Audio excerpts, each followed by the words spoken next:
Hoje é um vídeo diferente. Quero falar de perfumaria de forma mais profunda, trazer tópicos diferentes.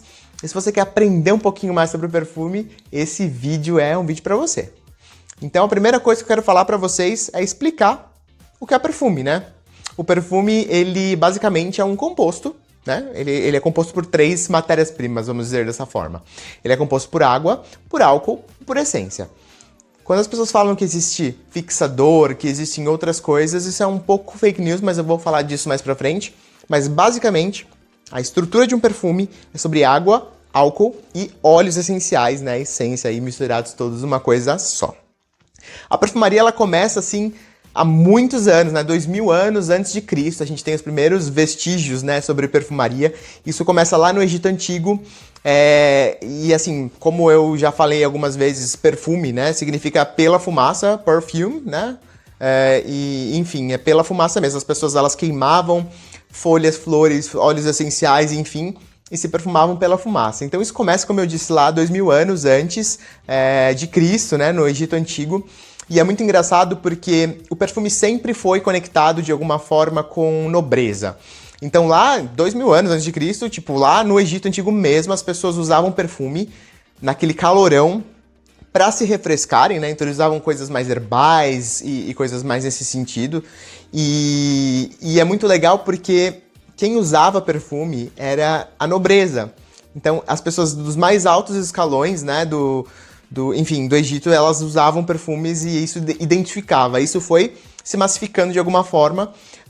E até hoje, né? Quando você pensa em perfume, você pensa na porta de entrada para uma marca, na porta de entrada para uma coisa de luxo mesmo, né? Se você pensar numa Chanel da vida, a coisa mais barata da Chanel, de certa forma, é o perfume. Porque se for pensar num relógio, numa roupa, realmente o preço é excessivo, é muito mais caro do que o perfume. Então é a porta de entrada. Então é conectado com nobreza, né? Isso te traz, é indiscutível. Quando você fala de perfume, você fala sobre nobreza, você fala sobre enaltecer, assim, qualidades e bem-estar, enfim, é bem conectado de uma certa forma com a forma como você se sente, enfim. Acho que é um pouco sobre isso. Uma coisa que muitas pessoas me perguntam, assim, é um pouco batido esse tópico, mas eu gosto de falar, assim, como funciona. Qual é a diferença de um eau de toilette e um eau de parfum? Às vezes a gente fala, nossa, mas tem o mesmo perfume em eau de toilette e eau de parfum, qual é a diferença? Então, a estrutura básica, né, quando a gente fala sobre construção de perfume. Como eu disse que tem 3 ingredientes, água, óleo e álcool. Então, quando a gente fala do óleo, que seriam as essências, a classificação de perfumaria, ele funciona de acordo com o quanto de essência que você tem dentro de um frasquinho de perfume. Então, se a gente está falando de um body spray, né, que a gente está falando de uma água perfumada bem fraquinha, bem simples para dormir, a gente está falando que dentro de um frasco a gente tem mais ou menos uns 2% daquela fórmula, daquele conteúdo de essência. Então é bem pouquinho, é realmente só para te deixar um cheirinho bom, assim. Quando a gente vai para a próxima categoria, que é um eau de cologne, a gente está falando de um pouquinho mais, a gente está falando de uns 2 a 5% aí, mais ou menos dessa porcentagem de essência na fórmula. Aí a gente está falando de umas colônias como um 4711, uns perfuminhos mais leves ainda, de certa forma, mas que ainda assim tem um pouquinho mais do que um body spray. A próxima categoria a gente fala de um eau de toilette, a gente está falando aí um pouquinho mais, que vai de 5 a uns 10, até uns 15% mais ou menos, de acordo com alguns perfumes que eu já vi, né, uns concentrés aí que tem por aí, mas mais ou menos aí dessa porcentagem.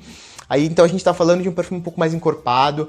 Normalmente a perfumaria masculina vai mais, né, para essa categoria de eau de toilette do que do eau de parfum, porque o homem tem a pele mais quente e o perfume projeta mais, é um pouco mais chamativo, então não precisa ter muita essência para que o perfume tenha um impacto,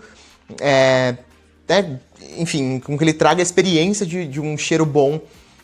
Então por isso que a categoria masculina acaba explorando mais os eau de toilettes do que os eau de parfums, mas tá mudando um pouco, a gente tem uns eau de parfums novos aí, o que é bom, assim, de certa forma.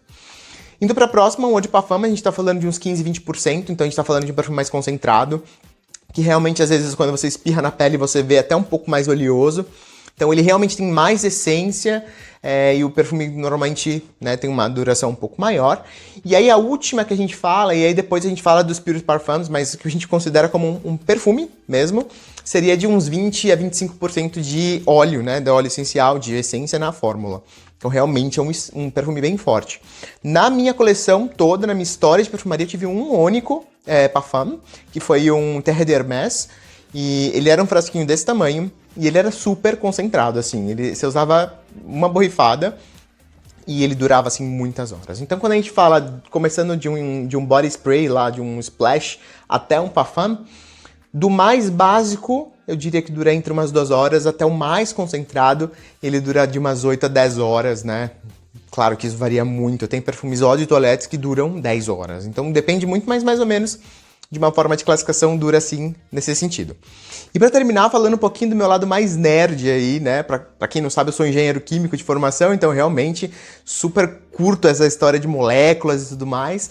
Mas por que água e álcool? Porque a gente não tem normalmente outras coisas. Claro que a gente tem perfumes sólidos e outras coisas, mas por que normalmente a gente usa água e álcool, né? Eu vou falar rapidamente sobre uma coisa muito nerd que chama polaridade das moléculas. Sabe quando você pega um copo de água, você coloca água e óleo e eles não se misturam? Isso acontece com perfume.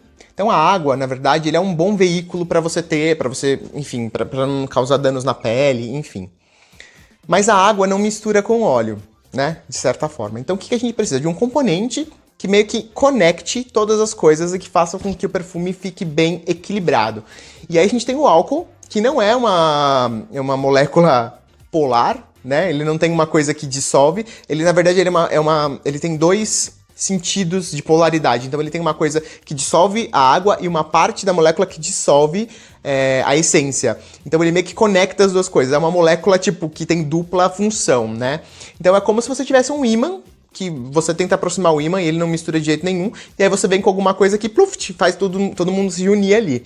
Então o álcool foi, né, no decorrer do tempo, percebido como uma matéria-prima que tem a boa função de juntar o óleo, a água e trazer tudo de uma forma bem equilibrada. Então, realmente é incrível, assim, como as pessoas conseguiram pensar sobre tudo isso, sobre as polaridades das moléculas, enfim, toda coisa. Mas é muito legal de pensar que alguém pensou nessa forma de conectar tudo e fazer com que o perfume se tornasse aí uma forma boa de equilíbrio na pele, com que não causasse danos, enfim. Mas é mais isso. Então, por isso que a gente tem todas as matérias-primas aí no frasco de perfume.